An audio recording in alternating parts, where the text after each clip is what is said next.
All right. Sorry about that, folks. We're having some big storms here on Cape Cod, and they're throwing us a little bit for a loop with technical issues, but I think we're all set now. So welcome to the Ocean Encounters virtual series from Woods Hole Oceanographic Institution, or WHOI, as we like to call it for short. Tonight's presentation is The Stories We Tell, Sea Stories from Ancient Oral Traditions to Modern Day Pirates. WHOI's Ocean Encounters online events are made possible in part by the Avatar Alliance Foundation and Dalio Philanthropies. Thank you. My name is Véronique LaCapra. I'll be your host for this evening. The ocean has been a source of inspiration throughout humanity. Where did we come from? What's over the horizon? How does our planet work? Tonight, we'll learn how different storytelling traditions and different ways of relating to the ocean have helped inform and enrich our knowledge about ourselves and our planet. Before we hear from tonight's storytellers, I'd like to take a minute to get a sense from where all of you are tuning in from today. If you've joined us on Zoom, hopefully we'll see a pop-up poll on your screen very shortly, asking you to indicate the region where you live. WHOI is on Cape Cod in Massachusetts, so we often draw lots of viewers from the northeastern US, but if you're from somewhere else, please let us know. The poll choices don't cover everywhere, but pick the one that's closest to where you are. All right, while that poll is running, here's some tips on how you can optimize your experience with us on Zoom, other than avoiding thunderstorms like we're having here. Later on tonight, our panelists will be taking questions from all of you. If you'd like to participate in this live Q&A, please use the Q&A button on your Zoom screen and type your question in the window that appears. You may be more familiar with the chat function in Zoom, but for tonight, please use the Q&A function instead. We often get literally hundreds of questions, so I apologize if we don't get to yours while we're live. You can ask questions anytime, starting now. I also wanted you to know that we are recording this event, and that recording will be made available through the whoi.edu website. All right, our results are in. As usual, we have quite a few people from the eastern US, but a good spread right across the US, including 13% from the West Coast. But we've even got some people tuning in from Canada or Mexico, Europe, Latin America, and even Africa, Australia, New Zealand, and Asia. So that's really amazing. We've really crossed the world tonight. That's terrific. All right. And just to let you know, we had over 2,100 people pre-register for this event. So you're in very good company. Thank you and welcome to all of you. All right, let's get started with the main event. First, thank you, Tobias, Amy, and Skip, for joining us this evening to talk about the sea stories we tell. Our goal in organizing this event was to take a look at some of the different ways that different cultural groups relate or have related to the ocean through the lens of their storytelling traditions. We're fortunate on Cape Cod to live in an area rich with stories about the sea, those of the Wampanoag Nation, those of our region's former whaling fleets, and those of contemporary seagoing scientific community members. We want to explore how each of these storytelling traditions informs our own connections to the ocean and enriches our understanding of the world around us. So now on to our storytellers. All right. Before we begin, I would like to acknowledge that here on Cape Cod, we live and work on the traditional and unceded territories of the Wampanoag people. The Wampanoag are still here, working to steward their land and proudly preserving their cultural traditions. Tonight, we are pleased to welcome a member of the Wampanoag tribe of Gayhead in Martha's Vineyard, also known as the Aquinnah Wampanoag. Tobias Vanderhoop, there he is, has over 20 years of experience working with tribal governments, including service as a tribal council member, tribal administrator, and tribal chairman. He has a Master's of Public Administration from the Kennedy School of Government at Harvard University and traditional knowledge gained from primary source documentary research and from firsthand experience spending time with the tribal elders, community members, and cultural practitioners of many New England tribes. As a cultural practitioner himself, as well as a traditional singer, dancer, storyteller, and lecturer, Tobias has used all aspects of his education to incorporate tribal culture and traditional values into all aspects of his professional career. Tobias, welcome. You got to unmute yourself, Tobias. Katabtash. Unina kan, das wist Tobias Vanderhoop, Nutoma sa Aquinnah, at napiat, quat natai maset, Hideout, new Wampanoag Ishkitomp. Good evening. My name is Tobias Vanderhoop, member of the Wampanoag tribe from the island of Martha's Vineyard. My village is Aquinnah, but currently I am honored and privileged to be staying on the traditional homelands of Masset among the Haida people in British Columbia. Tonight I am going to be sharing two of my tribe's most ancient oral stories. Often these are used to convey our history to children, but they tell a much deeper history, a connection that our people carry that is over 13,000 years in our tribal homelands there in Massachusetts. And so the first one goes like this. Long ago, the leader of the Wampanoag people was a giant by the name of Malship. Malship was a good leader, a peaceful leader. He took great care of the Wampanoag. Malship was taller than all of the people in all of the villages, and he was imbued with supernatural abilities. One of those abilities gave Malship it enabled Malship to turn himself from someone taller than all of the trees and all of the forests, and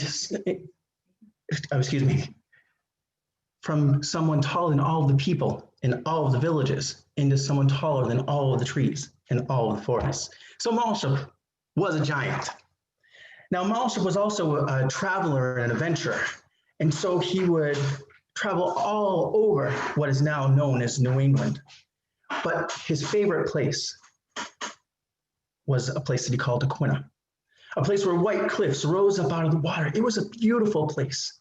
Malship would go there, and in his giant form, he would walk out into the water. And before he even got his knees wet, he would reach down and pick up whales, and he'd bring those whales back to the cliffs, lay them there. Then he would go across Aquinnah, and he would pick up the trees, roots and all, lay them across the cliffs, and make great fires to roast the whales. Malship shared these gifts with his people. And unfortunately, there were others that lived around the Wampanoag, Malship's people. These others that lived close by, they did not receive the gifts that Malship gave. And unfortunately, they became jealous. They had forgotten that the Wampanoag were hunters and fishermen, that we grew our own crops, that we even searched and found places where wild nuts and berries grew. All they knew is that Malship had brought these gifts and to his people, and they did not get to partake. And so because of their jealousy, those others began to fight the Wampanoag. Now Malship, being the peaceful leader that he was, he decided that he could not abide by all of this strife. And so he gathered his people together, and he told them about the place he called Aquinnah. He told them that the cliffs that he found so beautiful had changed colors from his wailing. They became even more beautiful when they were only white. He told them that they could walk to this place, and that there were places where they could go hunting and fishing, places where the wild nuts and berries grew, places where they could grow their crops. Malship knew that this would be a good home for the Wampanoag, and he told them that they would walk there. And so Malship began to walk, and his people began to follow him. But on this particular journey, Malship grew unusually tired. With each step that he took toward Aquinnah, he felt that his feet were growing heavier and heavier. And each step caused him to make grooves in the ground as he walked. But the people ignored the grooves. They only wanted to reach their new home. And so finally they reached those beautiful clay cliffs that Malship called Aquinnah. They explored the land and they found places they could go hunting and fishing, places they could grow their crops. They even found places where the wild nuts and berries grew. And they stayed there for a long time, very pleased with their new home. But after a while, they grew lonely. See, not all of the Wampanoag left their old home. And so they decided that they wanted to go back and reconnect with their relatives. So they went back to the trail they had walked along with Malship. And they found that where Malship had dragged his feet, the ocean water had rushed in and made the grooves even bigger. And the wind had blown and made the grooves even bigger until finally a piece of their old home broke off. So now they lived on an island. They decided to call their island home Nalpi, which means the dry place. And today it is called Martha's Vineyard. And that is the creation story of our home. But the story doesn't end there, because the people still felt that loneliness. Malship felt it too. And he wanted to take care of his people the way that he always had. And so he decided that he wanted to make it easier for them to return to their old home. So he decided that he would build a bridge. One morning, with the bright sun beginning to rise, Malship went down to the edge of the water. There in his giant form, he began to pick up rocks and throw them into the waters to the north of their island. This was to lay the foundation of his bridge. But Malship wasn't alone while he was doing this work. There was another that was watching close by.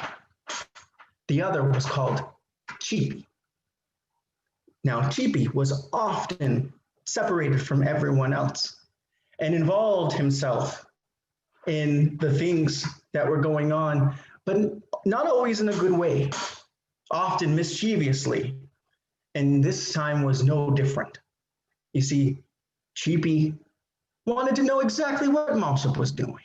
So he went to Malship. Malship, without breaking the stride of throwing his rocks, explained that he was building his bridge and that it was a gift for his people. Cheapy thought for a moment and then turned to Malship and decided he wanted to make a bet. Now this bet was that Malship wouldn't be able to finish his bridge before the birds called to the sun the next morning. Malship felt very strong and without hesitation took the bet because he believed that he could finish. But there was a catch. If Malship didn't finish his bridge, he would never be able to finish his bridge. But Malship didn't worry about it because he felt that he could accomplish this great task. And so he stepped into the waters and threw larger stones further out into the water to build his bridge. Now, Malship was working so hard that he had created a cloud of sand around his feet. And Cheapy found an opening. Cheapy did not like to lose these bets, and Cheapy did like the mischief that he caused. And so Cheapy noticed that there was a giant crab sitting close by to Malship. Cheapy went to that crab and told the crab, "You're hungry, aren't you? You see that cloud of sand over there? There's food right inside. All you have to do is go over there and get it." So this giant crab began to sidle into the cloud of sand. When it bumped into what it thought was the food, it reached back with its giant claw and latched a hold of what it thought was the food, but in actuality, it was Malship's toe. Malship was furious. It hurt. And he reached down and he grabbed that crab and threw it into the south waters along with some of the rocks that he had been working with. There was a great commotion that rose up and there was mist that covered everything. When everything settled back down, Malship noted that where he had thrown that crab, it had turned to stone. it turned into an island. Today, they call that island no man's land. But Malship still had to finish his bridge, and so he thought he would go back and finish. And as he limped back to the place that he was throwing those stones out, he realized that the birds were calling to the sun. So Malship lost the bet. So instead of finishing his bridge, he limped back to his home to get some care for that foot. And sadly, those stones remained there. Now, for seafarers that know of Devil's Bridge, they know that those stones still remain. And those are my stories to share. Katapatan, thank you for listening to my stories. Kutapatash. Thank you, Tobias. Those are great stories, especially for those of us who live here on Cape Cod and are familiar with some of those places you were speaking about. I do have a question for you. What is the relationship of the, and I also noticed I'm pronouncing this wrong, so let's see if I can do a better job. The Wampanoag, is that closer? Wampanoag people? What is their relationship to the ocean today? And do you think these creation stories have influenced that at all? Well, being island people and coastal people, of course, the ocean plays big into everything about the way that we've always lived. We've always been fishermen, as well as hunters and the like, as I said in the story. But even in modern day, yes, our people have made a living off of the ocean right from the days of whaling, when we were always on the vessels that were leaving from the region. Right up until the modern day, being that we go out as charter fishermen or commercial fishermen and shell fishermen. So it's a huge part of our lives. All right, and we'll get to more questions shortly, but for now, I want to turn to WHOI scientist Amybauer. Amy, if you would turn on your camera so we can all see you. Amy developed a strong connection to the ocean, growing up in a small coastal town in northeastern Massachusetts. Eventually, she discovered physical oceanography, a field where she could combine her curiosity about the ocean with her undergraduate training in physics.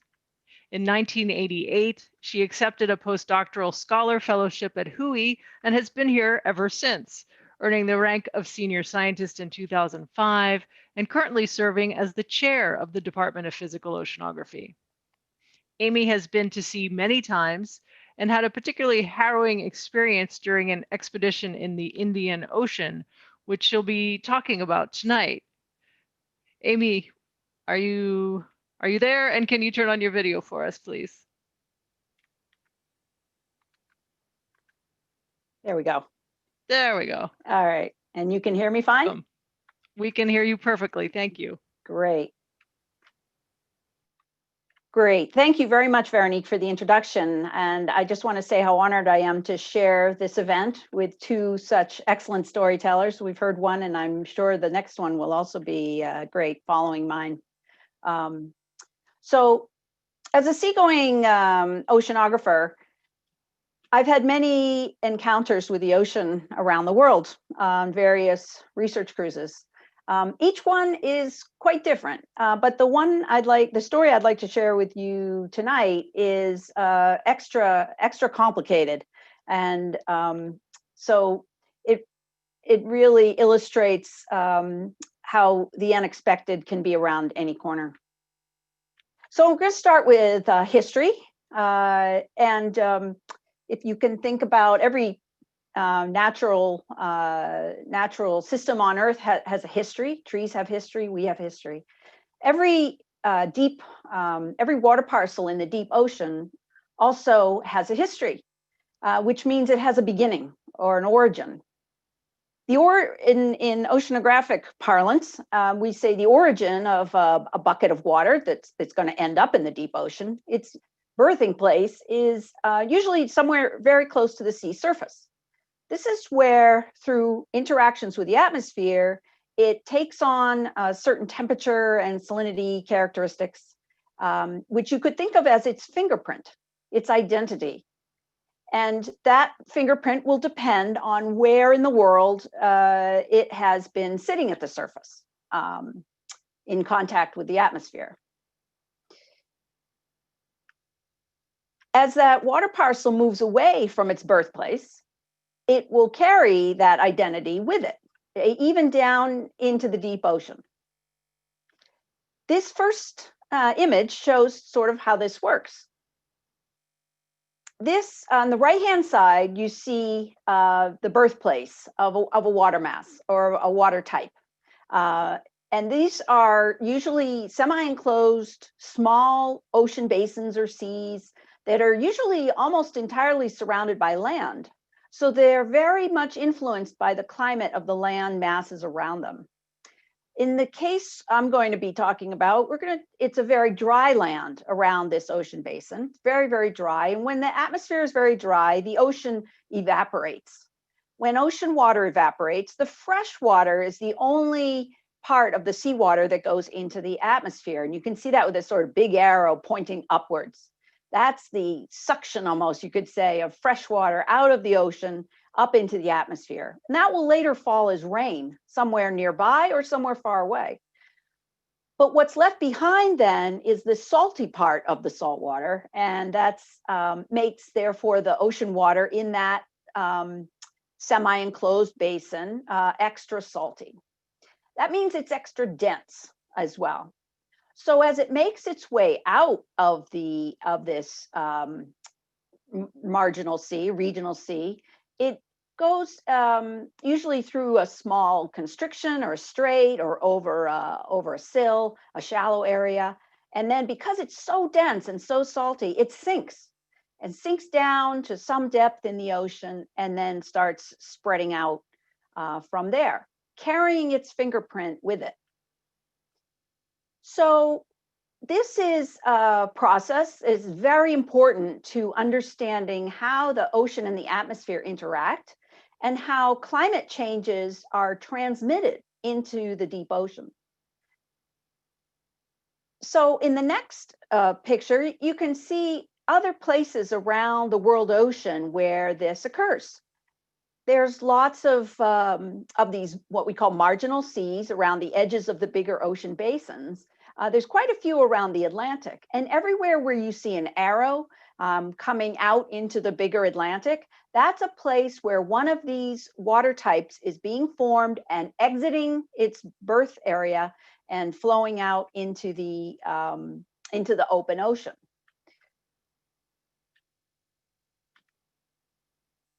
Each water type with its particular fingerprint can then spread out over a really large area. And the picture on the right, shows an example of that. What you're looking at there is a map showing the concentration of salt in the water, in the seawater, not at the surface, but deep down in the ocean. And it looks like a tongue almost, right? And if you look back to see where is it the most salty, where did this water originate? It's the Mediterranean Sea. And it turns out, you know, as many of us who've traveled to the Mediterranean know, the air around there, the climate is quite dry. And so the process I described before is very active here, where the fresh water is removed, it leaves the salt behind. That Mediterranean water comes out through the Strait of Gibraltar, sinks down into the middle depths of the ocean, and then starts spreading out all over the place, carrying its fingerprint of salty water. Now, that water mixes with water with different fingerprints. And so eventually, as the water spreads away, it loses its identity. So we know quite a bit about the Atlantic. If we had to talk about what we know about the Atlantic in terms of like a volume of a book, we'd say we've got a pretty fat book of understanding about the Atlantic. We don't know everything about it, but we know quite a bit. On the other hand, the Indian Ocean is not that way. The Indian Ocean is a slim volume by comparison. Now, why is that? It's difficult to get there, for sure. It's far away. some of the areas around there are very remote. You know, there's not any population, sometimes not any ports of call to join a research vessel there. And it's also, there's some parts of the Indian Ocean where there's significant geopolitical unrest, where we wouldn't really want to venture anyway, you know, around Iraq, perhaps right now in the Persian Gulf, which is also known as the Arabian Gulf, you know, is not a place we would want to go to do research right now. So the Indian Ocean is undersampled, we say. But it's extremely important to understand because the interactions between the ocean and the atmosphere there affect billions of people who live in the regions around the Indian Ocean. Many of you may have heard about the Indian Ocean or the Indian monsoon, right, which is this annual rainfall that comes to India and the surrounding regions and provides a huge amount of the needed precipitation for agriculture there. So understanding how the Indian Ocean works is really important to sustaining and understanding and predicting food security. So in 2001, my colleagues and I made an expedition to the Indian Ocean, and in order to try to add some pages to that slim volume of understanding. Our destination specifically was the Gulf of Aden. This is in the northwest corner of the Indian Ocean. And I think you see three geographical areas illustrated in the zoom here. One, the Red Sea, which is like the Mediterranean with a very arid climate around it. And it births very salty water. That salty water pours out through Bab al-Mandeb, which is Arabic for Gate of Tears. Because that narrow neck between the Red Sea and the Gulf of Aden is very windy. And the tale is that in historical days, when fishermen were on sailing vessels mostly, they would often shipwreck in the strait. And the wives would be up on the headlands overlooking this disaster and crying for their loved ones. So it's called the Gate of Tears. So this, as I said, this salty, dense water from the Red Sea with its salty fingerprint pours out of Bab al-Mandeb into the Gulf of Aden, and it sinks down, but then we don't know what happens to it really. We have some broad sense of it, but we don't know anything about the details. How quickly does it spread out? What pathways does it follow? What physical mechanisms cause it to spread out? We just didn't know, and that's why we were there. As it turned out, though, our journey there to investigate the climate impacts and this Red Sea water and tracing its fingerprint brought us into conflict with the people that live around there, specifically along the coast of Somalia. So in 2001, the Gulf of Aden was known as a region of pirate attacks. The occasional pirate attack. Maybe you saw the movie Captain Phillips, which tells the story of a container vessel in 2009 that was actually hijacked by pirates off Somalia. And in this next picture, there's a map, and the map shows all the types of pirate attacks that occurred around Somalia in 2009. This was more or less at the peak of marine piracy in this area. And you can see that's for all the attacks for a year. And the attacks vary. They can be just a ship fired upon, a suspicious vessel spotted. You know, it varies in severity of the attack. So we knew in 2001, there wasn't nearly this high level, but there was some risk, and we knew that, but we prepared for that. We went and acquired all the official permissions that were required. We hired extra lookouts to go on the research cruise with us, you know, to watch out for any, you know, possibly suspicious vessels. And the crew, the captain, the crew, and all the scientific staff received extra training on what to do in the event of a pirate attack. So we planned 2 trips to the area in 2001. One was in January, February or so, and that cruise went off just beautifully without incident. Our lookouts were watching out. They maybe saw a couple suspicious vessels, but we had no encounters at all. Unfortunately, our second trip there, we were not as fortunate. And in the next map shows the area where we were doing our research.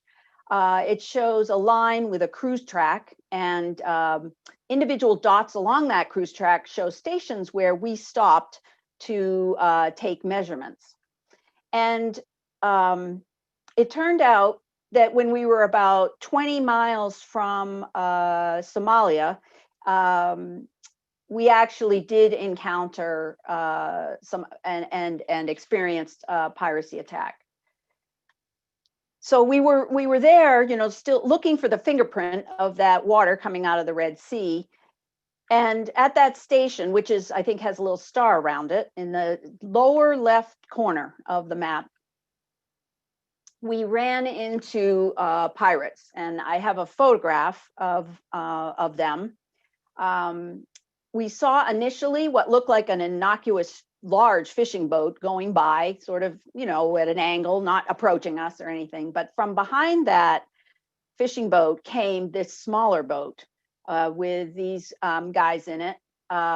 They came over very quickly. They had a rigid hull, small boat. I think there were 6 of them.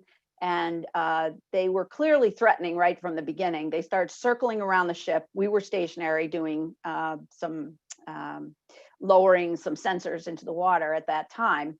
But the captain quickly realized that this was a threatening situation. So he had us pull up our sensors as fast as we could.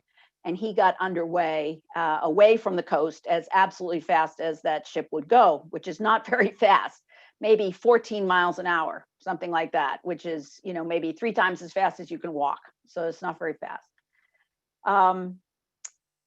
So what you could see, the fellow in the middle there is holding up a rocket propelled grenade launcher over his head, which was clearly a threat to us, like, we're going to use this on you if you don't let us board. They also fired their rifles at the ship as we were departing the area. So they chased us for about 45 minutes.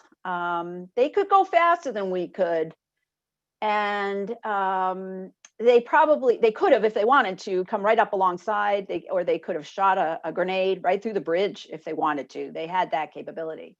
They did fire 2 grenades at the ship. Luckily, they missed, and all the rifle shots missed as well. And no one was injured at all, and the ship was safe. The grenades just skipped in the water and didn't detonate. We kept going, and after about these 45 minutes, they peeled back to their bigger vessel. You know, if they kept following us, they were going to run out of fuel eventually, and so I guess they decided that it wasn't going to be worthwhile. So that's my story pretty much. And as I said, you know, fortunately, no one was injured. We were all pretty shaken, as you can imagine. After that incident, we changed our sampling plan. You may have noticed back a few slides in the map of the cruise track that after that, to the east, to the right, you can see all the stations and cruise track were far away from the coast. So after this incident, the institution that operated the vessel and the National Science Foundation, who was funding our work, said, okay, you need to stay 50 miles away from both coasts, both Somalia on the south side and Yemen on the north side, which we did. So I will end here by saying, you know, that we were there to learn more about how Earth's climate works and how the fingerprint of Earth's climate is imprinted in the ocean. And ironically, scholars have determined that actually climate change can play a role in civic unrest, you know, due to, say, changes in rainfall, which can lead to food shortages and internal strife within countries, and illness and crop failures, which then can lead to violence and actions of desperate people just trying to survive. So I'll give it back to you now, Véronique. Well, that must have been quite an experience. Have you been back to that area since then? No. In fact, after that incident, no U.S. vessels were allowed to enter that area for research for many years. Luckily, recently, the extent of that kind of piracy has really dropped. And so now just starting, researchers are just starting to be able to get back in that area. But it's, almost 20 years later. Wow. I want to ask a question that's a little bit off topic, but but it's germane to you as a scientist. So this is probably not obvious to our audience, but you're visually impaired. Right. And you do a lot of research at sea. How does that work? How does that work? That's a good question. Well, I use a lot of what's called adaptive technology. So for example, the computer I'm sitting at right now talks to me. So I can write and read and, look at numbers and that sort of thing. I can, even though I'm blind, I can help direct the activities of the crews. I won't be out there, swinging the instruments around from the deck, but other people can help with that. And I also benefit greatly from sighted assistance, the other folks on the ship with 20/20 vision who can fill in for some of those tasks that are difficult for me. That's amazing. That's great. All right. Now, I'm not sure whether we have our next guest ready to go. Skip, if you're there, would you turn on your camera so that I know we're set to go to you? I'm ready when you are. Okay, there we go. Now I see you. All right, so our final storyteller for the evening is Skip Finley.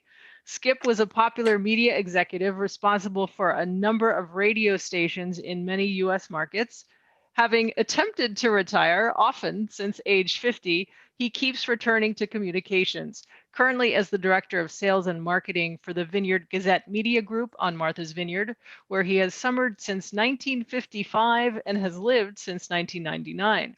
Skip writes for numerous local publications and is the author of the book Historic Tales of Oak Bluffs and Whaling Captains of Color, America's First Meritocracy. We'll hear more about that subject tonight. Welcome, Skip. Thank you very much.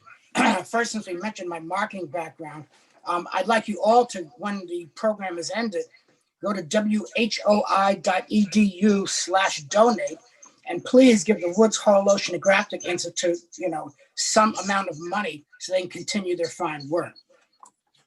My story. We did not tell him to say that. That's my business.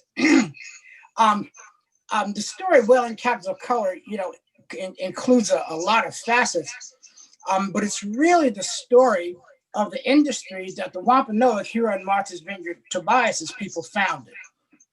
I'm going to try to tell you a little bit about that story, first of all, which, since about the late 1600s, 175,000 people have gone whaling. It hasn't really been known until recently that many of those people, in fact, there are estimates as high as 30 or 40% of them, were people of color.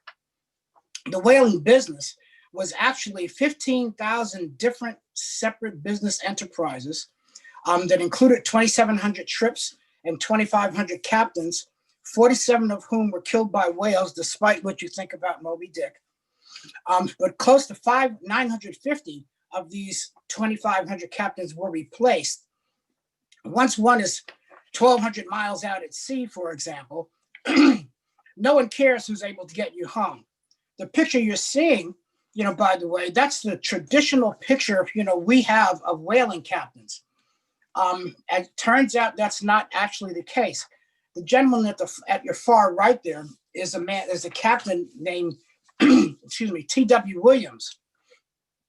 His boat was sunk by modern day pirates, the Alabama and the Shenandoah. I'm going to talk a little bit about that as we go on. But his ship was actually built and designed by a Black man named John Mashow. The first whaling captain, you can change that slide. The first whaling captain, by the way, was a man named Paul Cuffy, who was born in 1759 and died in 1817. And he was not just the first Black whaling captain. There you go. Paul is on your left. And that's John Mashow, by the way, on the right from a newspaper article about him. Paul Cuffy was the son of a freed African slave and a Wampanoag woman. He lived on Martha's Vineyard. He, built a business, with his brother, learning how to sail, learning how to navigate, and supplying goods to the islands of Nantucket during the Revolutionary War, and then, of course, during the War of 1812. Paul Cuffy was coincidentally captured by pirates, twice, he and his brother. He was fortunate in being let go. But anyway, his first voyage was in 1778. Consider that year for a second. 1776, was the American Revolution. But in 1778, also coincidentally, was the same year the Massachusetts state legislature crafted an article in its constitution determining that every male could vote, unless, of course, you were a Negro, or you were an Indian, or you were a mulatto. And Captain Cuffy, of course, was all three. Is there another slide? And in fact, that's okay. Let me just go forward. I want to talk a little about some, very important men. One, a man named Amos Jeffress, was an actual Wampanoag from Gayhead, as we call it, the town of Aquinnah, nowadays. He's the subject of a wonderful story in the Vineyard Gazette from July 15th, 1847. Two men, Indians, natives of Gayhead, named Amos Jeffress Jr. and Jeremiah Weeks, proceeded in a vineyard sailboat on a sword fishing expedition off no man's land. Nothing has since been heard of them, and as the boat's mainsail was picked up on Tuesday the 6th on Gayhead, the supposition is the boat was stolen by the sword of a fish and sank from under them. It's barely possible they were picked up by some vessel, but the impression is general that they found a watery grave. They were both men of uncommon promise. Mr. Jeffress lately returned from sea as first mate of the whaling bark Mary of New Bedford, and was soon to have sailed from that port in the capacity of master. So Amos was one of the first whaling captains of color, who was, Wampanoag. Another one, Joseph Bane, was the last Native American, captain. He served in the Northwest Pacific, and in a remarkable story, one time saved the life of a captain's wife when the ice froze around the ship and the captain panicked and jumped off of it. Hopefully, his wife was divorced soon after that. Joe Bane was a descendant of Gayhead Indian chief Matark, who was born in 1620. There's an extensive Bane family here on Martha's Vineyard. That's a scrimshaw, by the way, of Joseph Bane on the left, and there's another scrimshaw of Paul Cuffy by a local artist here, a scrimshawing expert fine artist, named David Morris. Those pieces, by the way, are about 6 inches, and they're from the tooths of whales generally. Bane, Bane served on multiple whaling trips, some concurrently, with his many family members who also participated in the whaling industry. Bane himself took 20 whaling trips, starting at age 17 aboard the Cape Horn Pigeon in 1866. He died at 77 years old at his niece's home in New Bedford due to shock and hardening of the arteries. The Vineyard Gazette wrote about Joe Bane. When his funeral was held in the Gayhead Church, a carrier pigeon flew in from the sea and alighted on the hearse and stayed until the service was done. 60 of his years have been lived on the far oceans. Now, it's somewhat interesting, as we showed you the first slide of the 5 whaling captains, indigenous peoples record their history by mouth and they pass it down, just as Tobias has done for us this evening, by words. So what has happened over the years, if your history isn't written, it usually doesn't count and is not remembered. Hence our book, on whaling captains of color. You know, back to a second for, you know, for John Masho and how important he was to the industry. He was a freed slave. He designed over 100 ships. 14 of them happened to have been whale ships. 6 of them were captained by men of color. And 3 of them were destroyed by modern day Confederate pirate ships that had been built in England, the Alabama and the Shenandoah. That's Joe Belane's ship, by the way, the Eliza, you know, that he sailed. You know, and, you know, take a good look at that. You know, up in the front of the bow underneath those 3 sails, you see the 2 men standing there, which give you an idea, you know, of the size of that ship, which to us looks huge. But that ship's about 100 feet long, and probably 30 folks would spend 3.5 to 4 years on the average whaling voyage, and they may be so fortunate to catch 1 whale a month.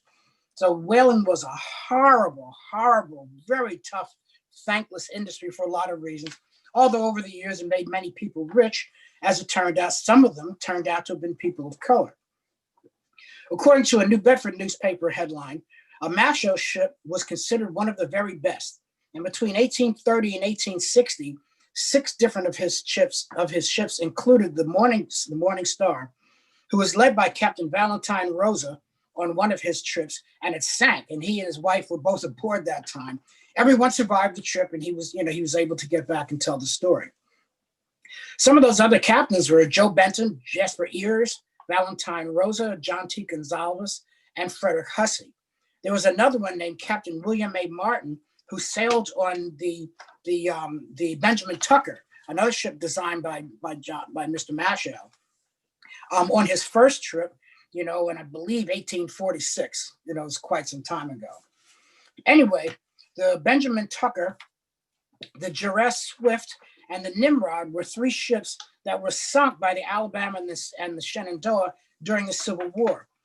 What the Confederates had done was to employ the British to make these fast warships for them and to use them as pirates. And they literally by themselves contributed to the end of whaling in North America as we know it. And that includes about 90% of the whaling that was done worldwide in the 4 areas, principally of Nantucket, Martha's Vineyard, New Bedford, which was the largest place, of course, and Sag Harbor. You'll note there are no southern ports, because when 30 to 40% of your employees happen to be people of color, they weren't able to go down to the southern whaling ports because they could be taken as slaves under, you know, 2 different fugitive slave acts, one in the 1700s, you know, another as recently as 1850. So they just didn't go on these trips, and whaling was not pursued as a result of that.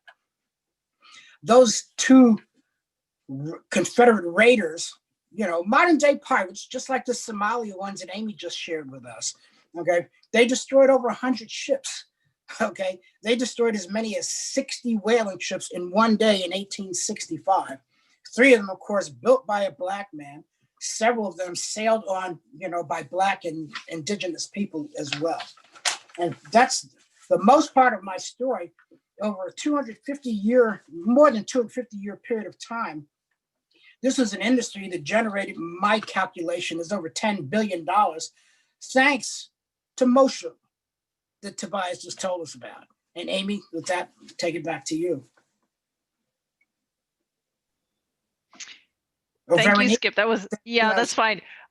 Don't worry. That was amazing. How many Black whalers do you think there were altogether? And I'm sorry if you said that and I missed it. Okay, well, the 175,000 people went. I believe 30 to 40% of them were people of color, you know, which is, you know, Black people as we know them, West Indians, Native Americans, Cape Verdeans, with different characteristics. Cape Verdeans don't consider themselves to be Black. You know, for example, that's one. You know, there were no African Americans until 1865 when we were free. Right. Right. What about women? Did any women go whaling? You mentioned the wives waiting, but as a matter of fact, very, very, very rarely, but yes, some of my captains, Valentine Rosa's wife went with him. William T. Shorey's wife went with him. She actually had to leave the boat one time and stop in Hawaii to deliver a baby. You know, so there's many stories like that. You know, but for those who are interested, there are 2 wonderful books. Iron Men, Wooden Women, Wooden Women, Gender and Seafaring in the Atlantic World by Margaret Creighton and Lisa Norling. And Lisa Norling's book, Captain Ahab Had a Wife, maybe, even better. Yes, there turned out there was one woman who stowed away on a whaling ship and took quite some time for her to be caught and returned safely to shore. All right. Thank you, Skip, Amy, and Tobias.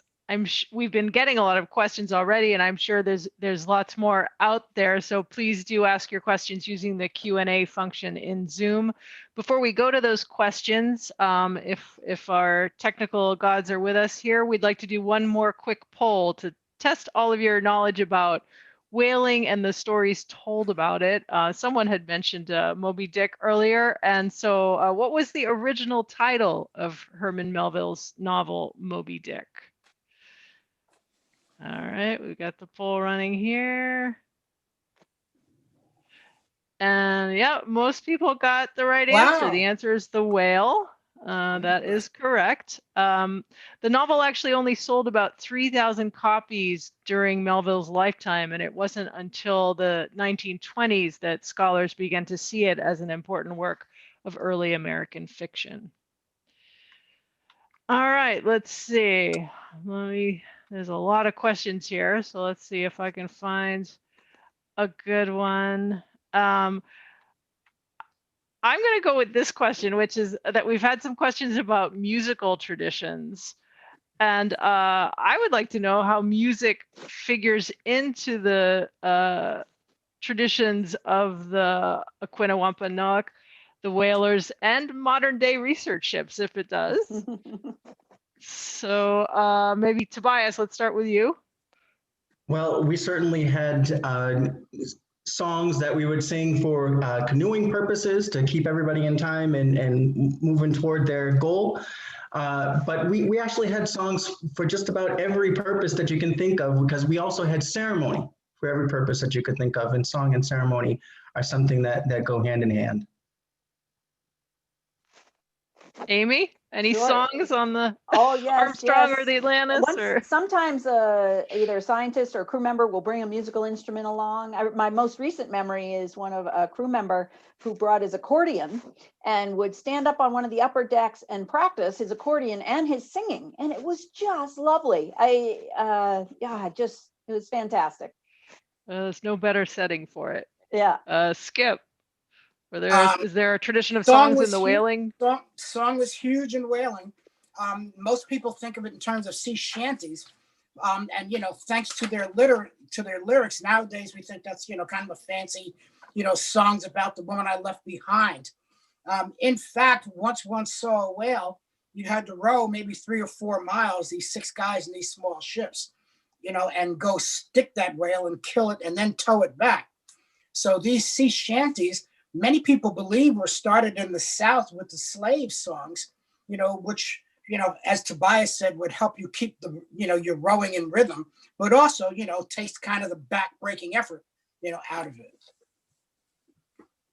Definitely. We've got a question, Amy, from Cecilia about whether, as a scientist, you received any training or preparation for situations like going into a dangerous area like you did. Yes, we did definitely receive some training. It was very unsettling and fascinating, sort of at the same time. Yeah. The crew was trained in how to rappel boarders, people who want to come up over the side. And the crew on the bridge was trained on how to evade small boats. That was very well portrayed in that Captain Phillips movie, I must say, how they tried to avoid the small boat. And then also we did have, as in Captain Phillips, the same thing, we had prepared to hide all the scientific, especially the women, we had a hideout place under the floor of the engine room, a very small room with a light under the floorboards, basically, where if someone had gotten on the ship, we were to go to hide. So that was the unsettling part. I'm glad you didn't have to do that. That doesn't sound like it would be very fun at No, all. no, and not knowing, even it was during the attack, we did have the protocol in that particular case. There were no borders, they didn't get on the ship. Right. Was to everyone to go to their cabin, lock their doors. But that meant most people on the ship were locked behind their cabin door, not knowing what was going on. And that it was scary. Yeah. I bet. So switching gears a little bit, Tobias, Rob says your stories are wonderful. Are there any written or recorded versions of these stories available? And just sort of adding on to that, I'm wondering, because Skip, you also talked about how a lot of these stories were not written down initially, and that's why you wrote your book. But how do you think the stories change as they are written down, if they do? And what is the value in oral traditions versus written writing? Well, that's a pretty tough one, because there are versions of the stories that have been written down. There were many that were published actually in the Vineyard Gazette years ago by my great-great-grandmother. But actually, many clans have versions of the stories. Families, so smaller groupings of the tribe have different versions. And the difficulty, as I referred to, of writing these things down is you lose the intricate or the changes, the aspects of it that come into it from those various families and clans that tell the stories their way. When you write it down, I've even had it where I tell my version of the story, and someone will come to me and say, hey, wait a minute, I read that. I read the very New England tribes, and that's not how it goes. So that is the difficulty when you take oral tradition and change it to the written tradition, although I value very much the written word. Skip, is there anything you'd like to add to that? Yeah, I actually like to tackle that. Technically, there's been an argument for years and years about, when whaling was begun. You can make a case that the first whaling was drift whaling. When the whale died, rolled up on shore, the populace, get together, carve it up, use, it for its materials. Some people say it was the Native Americans, the indigenous people in Sag Harbor. Other people say that occurred in Connecticut. Some people, of course, say it was, on Martha's Vineyard. I can make a good case that it actually started here on Martha's Vineyard, thanks to the tale of Moshe, because of this. In over 300 years of whaling, there's only been one single technological improvement. Was when Lewis Temple, a black man, invented what was called Temple's toggle, and he created the harpoon that stayed in the whale. Okay, so it was the indigenous Wampanoag who rowed their canoes out, okay, caught the whale, stabbed it, and brought it back. That is the business of whaling as we've known for close to 300 years. Yeah. You can read about drift whaling, but you can hear about Moshe. That is true. Another question, probably also for Skip, from Suzanne. Were any ships captained by people of color part of the Underground Railroad? Not that I've been able to ascertain, but 2 points. The Seamen's Protection Certificates, of which is how we can identify these Black people, were used by Black people to escape from slavery, like Frederick Douglass, who went to New Bedford to become a caulker. Okay, and there's several more stories like that. I was unable to find any captains of color in any time from Providence, and only one of the captains who ever sailed out of Providence, because Providence was where the slave ships came and went from. Mm. Wow. Good question. Yeah, that's a very good question. Amy, you sort of compared the amount of knowledge known about the Atlantic and the Indian Ocean to two different sized books, right? And the Indian Ocean being a skinny little volume. What would be the most important chapter? If you could add a chapter to the Indian Ocean book, what would it be? Well, that's an excellent question. That's Reagan's question, by the way. I think that the air-sea exchanges of moisture basically would at least have the most direct impact on the populations that live around the Indian Ocean. Because what's called the hydrological cycle, or the cycle of evaporation and precipitation, just has such an enormous impact on the countries of Africa. In fact, they alternate between having these torrential rains and flooding, which they're having some of now in East Africa. And then they have extensive droughts, and much of that is tied to swings in the climate over the Indian Ocean.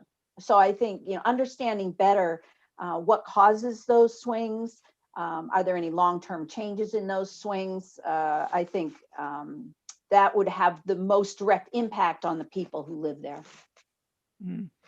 Yeah, I mean, the ocean plays a huge role in climate, which is something Yes. that not all people realize, I think. Right. Question from Kenneth, again to Skip. How were the captains selected? So how did you get to become a captain? Another good question. Whaling was such a bad occupation, 90% of the people only went once. Black and people of color didn't have that many opportunities. Like I mentioned, that Joe Belaine had been on 20 ships, 20 trips, for example. People of color went over and over and over again. They didn't have the same opportunities, on land as everyone else. So once some accident or something befell the captain, the crew just wanted to know who can get us home and who can kill whales. And it's generally the person with the most experience, and happened to be the brother of the Native American or the Cape Verdean. Yeah. Okay, fair enough. Claire is asking Tobias, how many Wampanoag people still speak the language of the tribe? And so these stories, I imagine, are originally told in that language. And so is there any effort to kind of preserve that and the stories, told in that way? Well, over time, English became the mainly spoken language among our people. We have been extremely fortunate and blessed, I would even say, that during the early days of colonization, we took on learning how to read and write first in our language. The very first book ever printed on a North American soil is the Bible in Wampanoag at Harvard. Wow. So we today, in my generation, have been blessed to have our language return to the spoken form for the Wampanoag Nation. We've been working on that since the early 1990s. In the latest iteration of our effort to bring it back.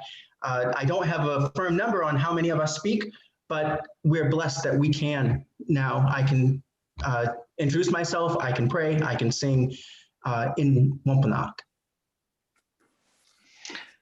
Yes, I know a lot of languages are being lost. I mean, I think almost daily we're losing languages, so it's wonderful when they can be kept alive.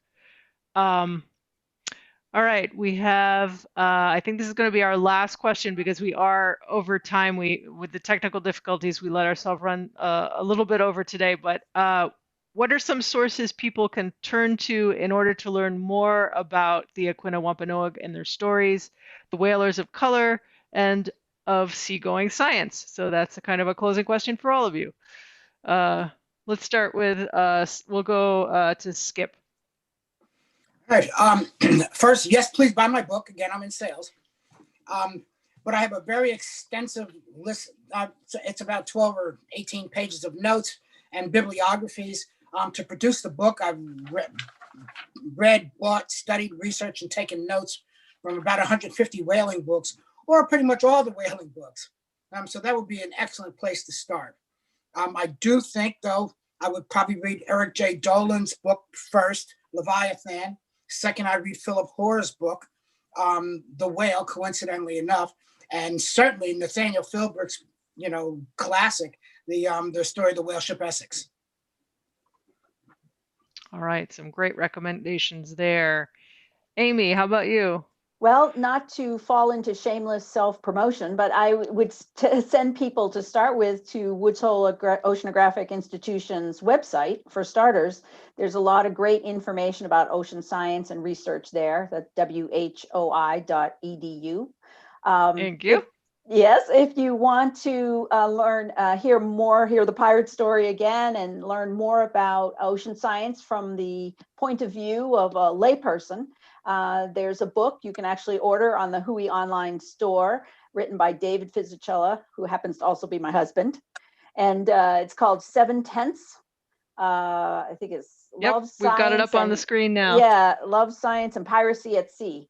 So that's again, shameless self-promotion here, but that's okay. I understand it's a good read, but from other people too. So. All right, and last but not least, Tobias. So I'm not going to give a bibliography right here, but what I will say is that, we are still here. And so it is very important for you to look to the tribes. So I would suggest that you go to the Wampanoag tribe of Gayhead Aquinnah Tribal Nations website, as well as Mashpee Wampanoag tribe. And there are resources, that available there that can help you to learn more about our people. Perfect. Well, unfortunately, those are all the questions we have time for tonight. But I want to say a really big thank you to all of you, Skip Finley, Amybauer, and Tobias Vanderhoop, for sharing your sea stories with us. I always say it's been a remarkable, inspiring evening, but this time I really, really mean it. You guys were wonderful. Thank you. Thank you also to all my WHOI colleagues who struggled with those technical difficulties and came through and have been working really hard behind the scenes to make this event possible. And to all of you for joining us, thank you. Tonight's event was the third in our fall season. Our next ocean encounter will be next Wednesday, October 14th at 7:30 p.m. It's about the science of ocean stewardship, and our speakers will be WHOI tenured associate scientist Ann Cohen, the executive director of Ibil Society in Palau, Ann Sinjeo, the director of research and development at the Environmental Defense Fund, Rod Fujita, and the president and the CEO of Aquarium of the Pacific, Peter Kariva. We hope you'll join us. To register and find out more information about all of our Ocean Counters events, please visit whui.edu/ocean-encounters. If you enjoy these evenings and would like to support the work of Woods Hole Oceanographic Institution, you can do so with a gift at whui.edu/give. You might also want to take a look at the very cool merchandise on our online store. That's shop.whui.edu. And for joining us tonight, you get a 15% event discount. You just need to type in the discount code OCEAN. All right, on behalf of Woods Hole Oceanographic Institution, thank you again to everyone, and good night.